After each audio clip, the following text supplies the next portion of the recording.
Here we go. You're tuning in to Will Love Listen. Now listen.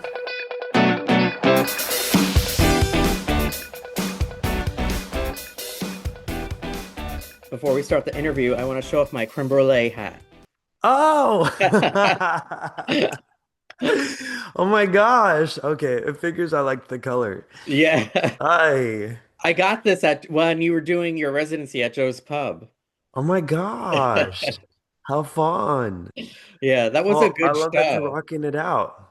Yeah, that was a good holiday show. Thank you. Thank you, Will.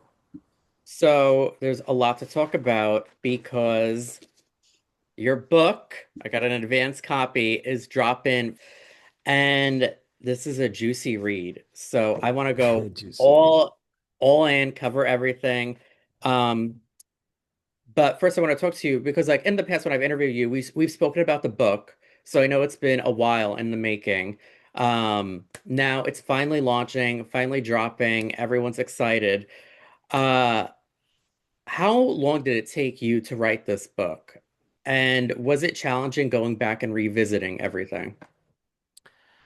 Uh, yeah, how long did it take? I would say overall it took like 3 years Oh wow. to, from like the process of meeting with like the book team, deciding like finding the right collaborator to help me organize.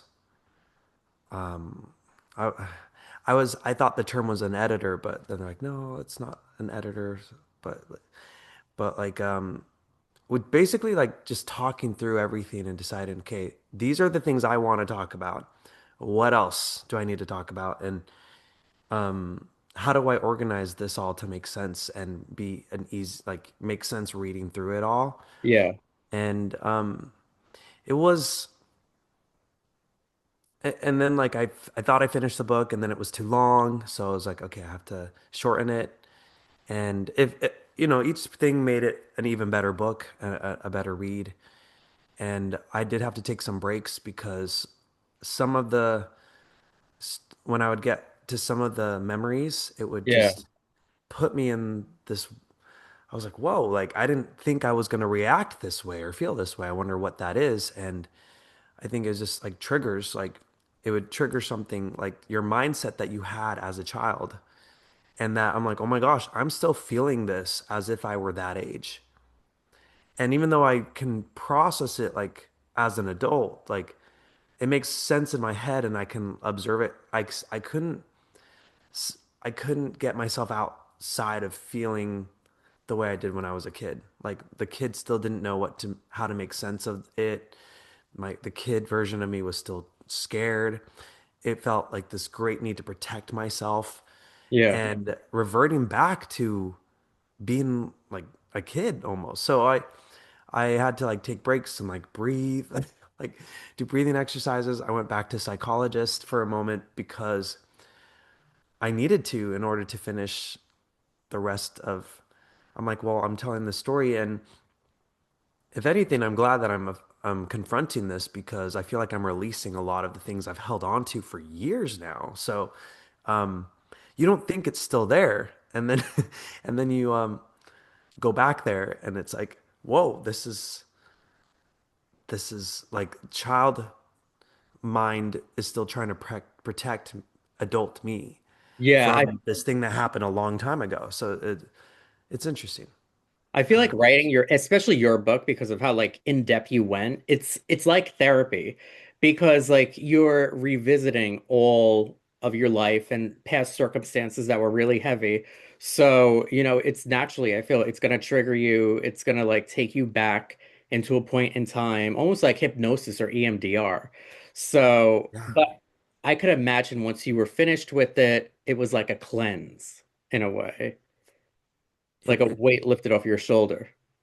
it really was. It was difficult. I would say it's not always easy to let yourself feel things that you've been avoiding for so long. Yeah. Like I think it's like we just, oh, that feeling is scary, so let me push it away or push it down. So you don't you think that it like eventually will go away, and it's it's like, okay, 25 years later and we're here again. So, um, hold on, I'm getting this like pop up. Okay. Yeah, so it's like 25 years later and it's like I'm reacting like my body's like, escape, get away. This is so scary. This is so dangerous. And it's like, wait, wait, wait. Why? Why is this so scary? But it's like, oh, yeah, at the time when I was like 7 years old or when I was nine or when I was 12, it was the scariest thing. Like I didn't know how to make sense of it. So just like, but it's when you process it and allow yourself to feel it and not run away from it.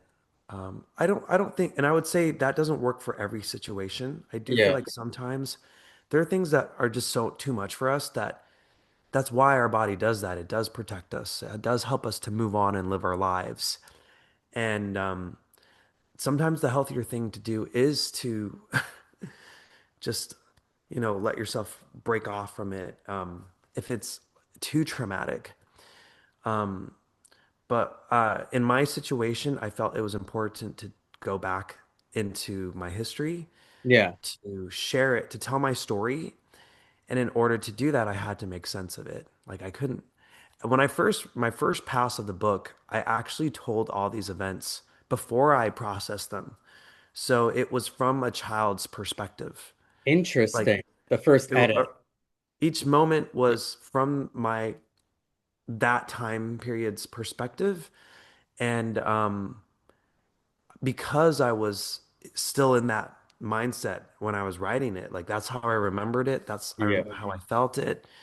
And when I went through the other passes, I was like, you know what, what good does this do? Like, I was like, okay, I wrote the book. That was hard. I don't want to, it takes a long time to do this. I don't want to have to do this again. But it was, oh, after I wrote it down and it's like, why? Then I was like, why do I feel this way when I write about this? Why? And so I talked about it. I called my family members. I called my friends. I talked to some people that I like, people I could confide in. And then I also did therapy at one point to be like, how can I look at this differently? How can I approach this with more compassion and more perspective? Because if I'm bringing a reader into my world, I don't really want them to be in the place where I was stuck. So Yeah. it felt counterproductive sharing the story. It's like, okay, I know I want to talk about this, but I want to get through it. I don't want to feel like I'm getting stuck each time I read this. And so I rephrased it to be like, okay, at the time, this is how I felt, and it must have been like this. And instead of being like, this is what happened, because it was like, this is how I felt. And a lot of the things that were scary for me were like things with my dad and my time on American Idol. And a lot of American Idol I had even blocked out of my memory Really? Why so? because I think it's just, even though it wasn't like an intensely, it wasn't a like a net it like wasn't the worst thing of my life, but at the time it was so much Yeah. and it was so much attention and so many, you had like millions of people, like you went from being a high school student to suddenly millions of people invested in you and all these executives and bigwigs and head honchos all focused on you and wanting your attention, wanting you to do well, kind of like mapping out your life, what was ahead of you because you didn't really know what was to come. So I think the intense pressure and the extreme expectations got the best of me. And I so agree. I Yeah. think you just try to get through because there's too much going on. There's too many people now in your life involved in you and recognizing you everywhere you go. You just kind of, you just disconnect. You just Yeah. boom, so that you can just get by. Because if you focus on everything happening, it's overwhelming. It's just like, like, how am I gonna get through this? I have social anxiety. Like, what do I? I can't. I don't know how to talk to everybody, and I have to like perform, and I have to do well. And like, are they gonna vote me off? Are they gonna vote me on? And then I had the dynamic of my dad, and Well, could you So speak I on just, that dynamic? mm, huh? Could you speak on that dynamic? With my dad? Yeah. Yeah. So a lot of my book is the struggle of finding the balance between my dad and me in our relationship.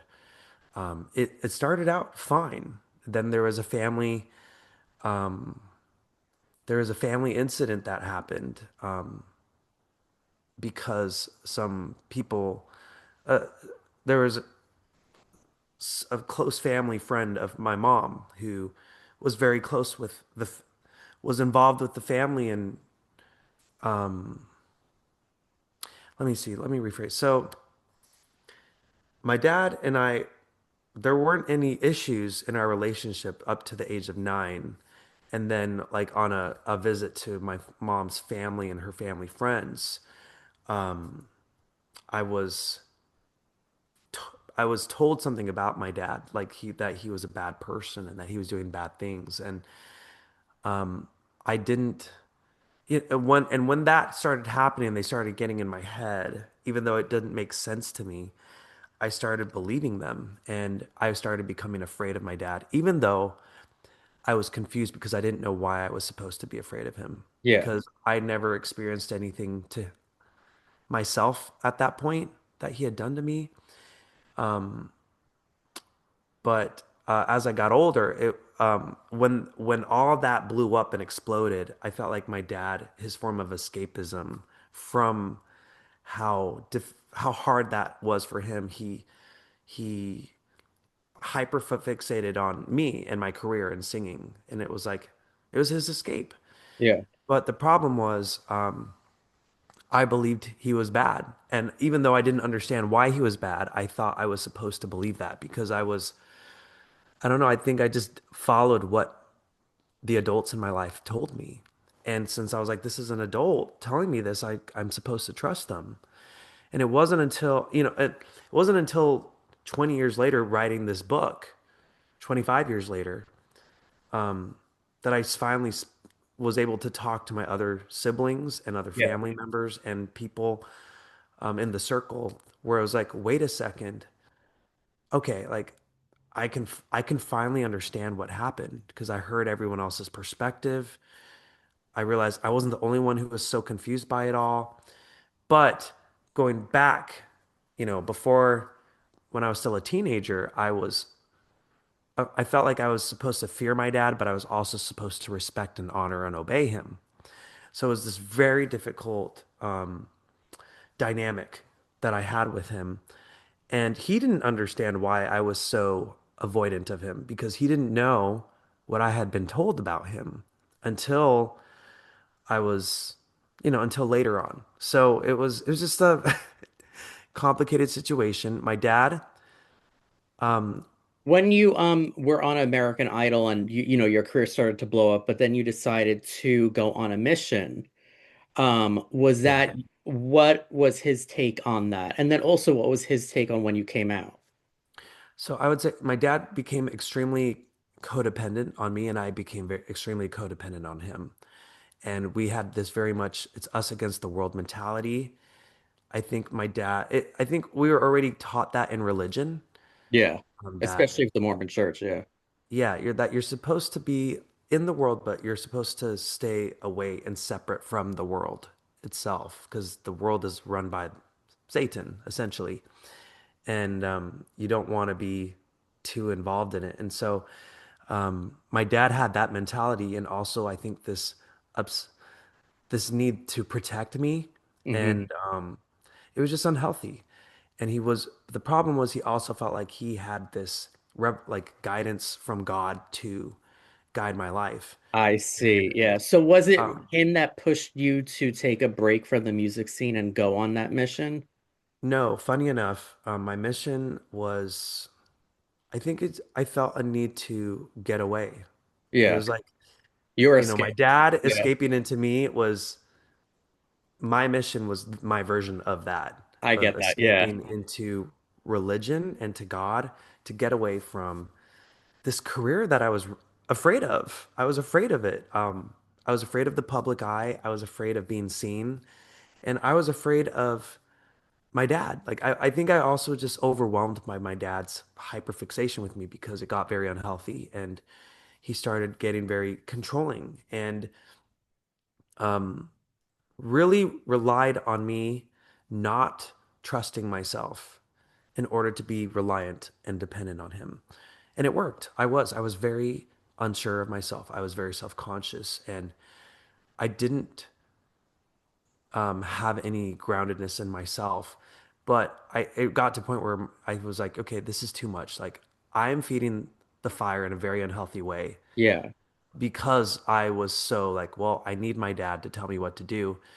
And my dad was like, you need to listen to me or else you're going to fail. Like you can't do, he basically at the time, I at that time, he said I couldn't do anything on my own. And so my way of escaping that was going on a mission. yes. And that was 2 years. And I grew out of that. And I think my dad didn't know who he was anymore because at that point he had lost his family, he had lost his marriage, and now he had lost the world that he had entered and kind of helped create Hmm. to escape his his world falling apart. I think a Um, lot of people could relate in the sense of, how they say there are a lot of adult children taking care of, their childlike parents. So it seems as though like you, even from a early age, you're very conscious about like appeasing your family and doing what they wanted, and there was a strong influence there. And then especially once your career popped off. So now you come back from the mission, and obviously, you've continued to have a successful music career. Did the pressure from your father and the pressure from the Mormon church coupled together hold you back from coming out? um, I don't know if there was any pressure about that from my dad. It was Oh, more really? from Okay. my the church Yeah. because they're very vocal about their stance on homosexuality and they're very vocal about their opinion on it. Even in 2008, like while I was on American Idol, or Yeah. 2009, they were heavily promoting Prop 8 I and remember that. Yeah. making sure to defend marriage. So I think in my take of that was all happening in the news in the new city I was now living in LA.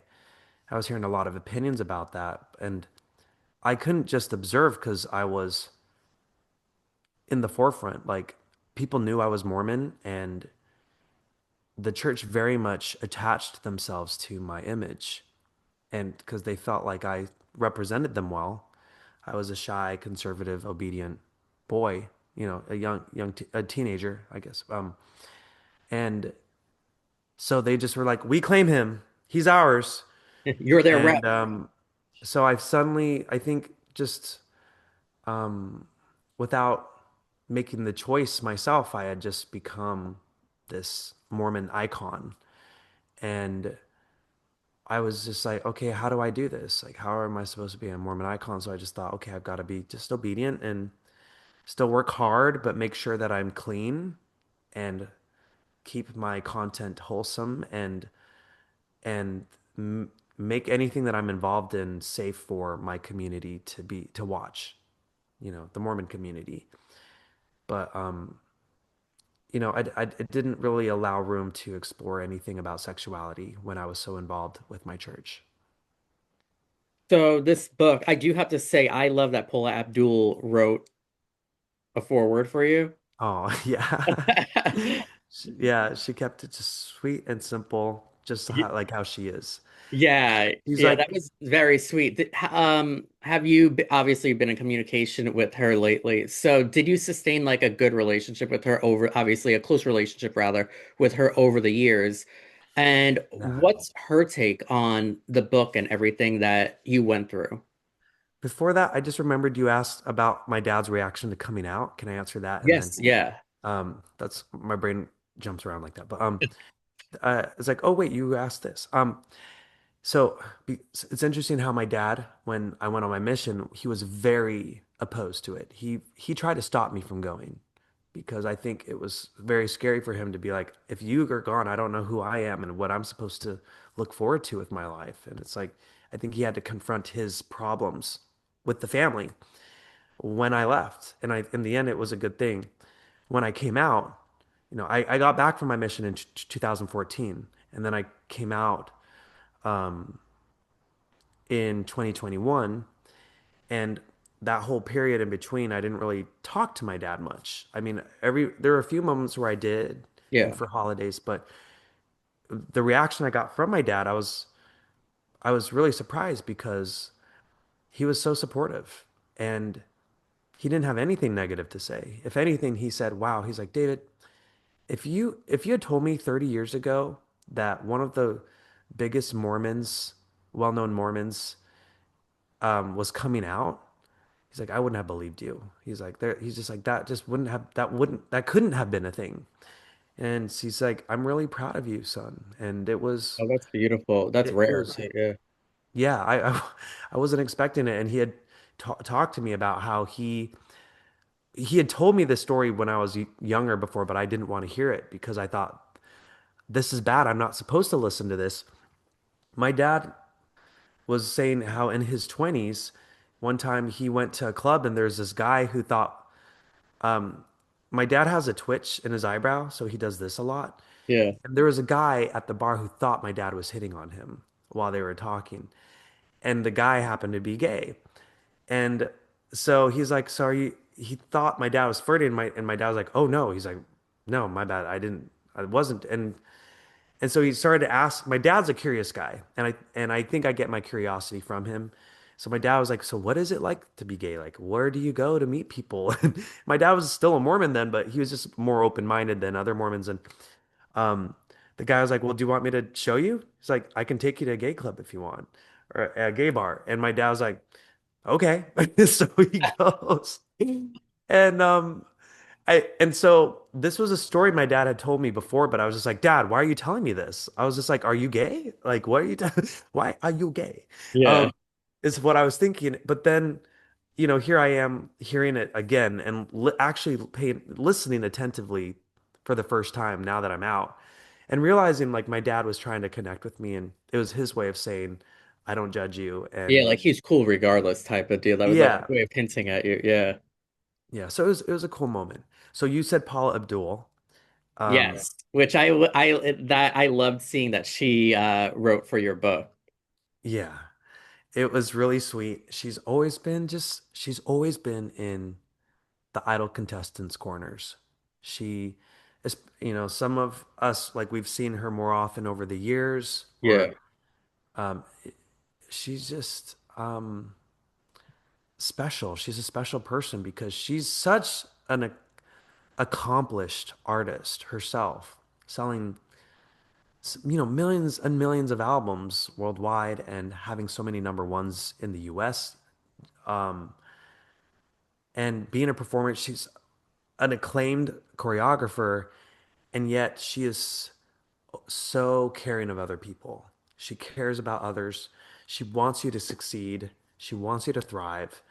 And she doesn't focus on, she knows she's a baddie. She knows she's done a lot and accomplished a lot. It does not get in the way of her wanting you to succeed too and wanting you to have the best outcome in your goals, in your dreams, and in your talents. And there's just something that is so touching about that. It's really sweet, and so I'm just I was grateful. I got to do a tribute to her at the Queerties a couple years ago, and I did a medley of her songs and danced to them, and it was so fun. And just to see how she was so into it and just saying like, "Yeah, David," like it was a moment for her, but she still was cheering me on Yeah. when Yeah. it was about her. And I was just like, she's just always going to turn it around and make you feel good. Even though like I'm doing this, I did this to make you feel good, Paula. But thank you for still cheering me on because she was so proud of me and I was so proud of her. Like I was so it was a real honor to do that for her. Oh, I love that. I love that. So have you stayed in touch with her over the years? It sounds like it, right? Yeah, yeah, I Yeah. have. I didn't really get back in touch with her until after I came out, actually. Oh, really? You know, Interesting. So can you I would talk see her about that a little bit? occasionally, Yeah. but Like I getting think I back in was touch with too. her after you came out.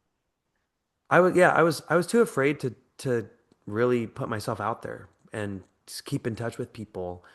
And I think it's because I always felt like I had to hide. I always had to keep myself from getting too close to anyone. And once I came out, I started finally getting reconnected with a lot of people and being okay to be friends with them and stay in touch. So it's interesting how that shifted after I accepted myself and my sexuality. I didn't realize by accepting my sexuality that it would open me up so much more and give me confidence and not feel so much shame anymore. Yeah, no, that makes sense because, you're cognizant of everything when you're like kind of living a double life and like not out yet. So that you sort of inadvertently put like distance between relationships with people. So it's nice that that happened. I could relate to that, and I think a lot of like guys can, gay guys can. Um, Mhm. so your book is 290 pages.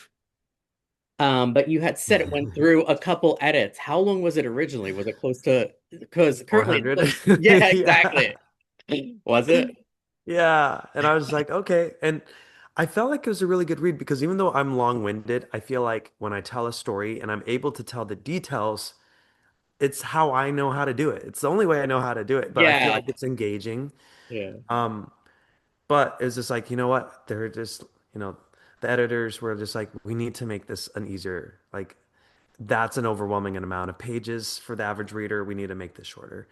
So I was like, ah, and I so I know. read it, and it feels to me it feels so jumpy. But that's where I really Val, who was my collaborator, really helped because I was just like, I don't know how to shorten this. Yeah. I don't know. This is this is the I've already edited this down. Like this is my short version. So they but Val helped me. And even though like when I read through, it feels like it jumps because I'm like, that's an incomplete thought. That's that I didn't finish that thought out. You know, it's edited down, but it still works. When That's I probably read because you're the writer, you're the original writer. So right. you think it from your perspective, like they need to know every little detail or else they're not going to get it. But when you read the book, like I think it's very, I know what you're saying, but you guys did a good job at still making it direct so that people could grasp everything like that. Mm. So I think it's a good read. And I don't want to give too much away, but I want to give as much away as possible. So what do you think are the biggest takeaways from this book? Like, what was most cathartic for you to reveal and to discuss in this book? And What's the I matter? do have another interview I have to be at, by the way. So this might be the last. Okay, yeah, yeah, Um, that's fine. Yeah, yeah. But I would say the biggest takeaways from this book would be learning how to find your voice and how to be the authentic version of you after so much time of giving that away to other people, after letting other people control your life yeah, and willingly giving that up, or maybe unwillingly, finally finding a way to center back into you and give yourself strength and how to set proper boundaries so that you can thrive and flourish the most, and that it's not the end of the story like you think so many times, like this is it for me, this is the end, and then it's like, wait a second, there's another chapter that was waiting for me, and this is the best chapter yet. I was like, oh my gosh, like I'm so glad I kept going because the later chapters get better. And I actually do feel like in my book, my favorite chapters are near the end. Like yeah. the some of the last chapters is when I really hone in and find my voice, and it shows. I'm no longer the scared kid in the beginning. And so I just hope that that's the takeaway, that people find a way to look forward to the next chapter. Because for me, you can, if you allow it to, your next chapter can be your best one. No, I like that. I like that. And it really takes you behind the scenes. I mean, you discuss like your family relationships, like your roller coaster relationship with your father, finding fame, taking a break and coming back, your challenges with the church and how you believe in God, you believe in Jesus, but at the same time you struggle with your sexuality. And it's really a societal thing. And you go in depth on all these subjects. And yeah, I think it's a great read. People should definitely pick it up. And is there any other tea, because I don't want to say too much, that people will enjoy in this book? They'll just have to pick it up to find out. I talk about American Idol experience. I talk about my religion. I talk about my engagements and how that led to me realizing I had to come to terms with who I am and explore that more. So Yeah, the engagements are I very hope, interesting. Thank you yeah. for joining me today. I know you have a Thank you, packed Will. schedule. We could talk all day. And Yeah. I'll be at the launch. I'll be at Oh, great. 92 New York. Yeah. Great. Oh, So I'll awesome. Well, see. we'll see you there then, Will. Yes, I'll see Good you to there. talk to you. Thank you so Likewise. much. Sorry, I have to jump to the next one, but No, it's all good. It's all all good. right. We'll see I'll you in New tag you and York. everything when it comes out. Okay. Sounds good. Bye, Will. Thank you. Bye.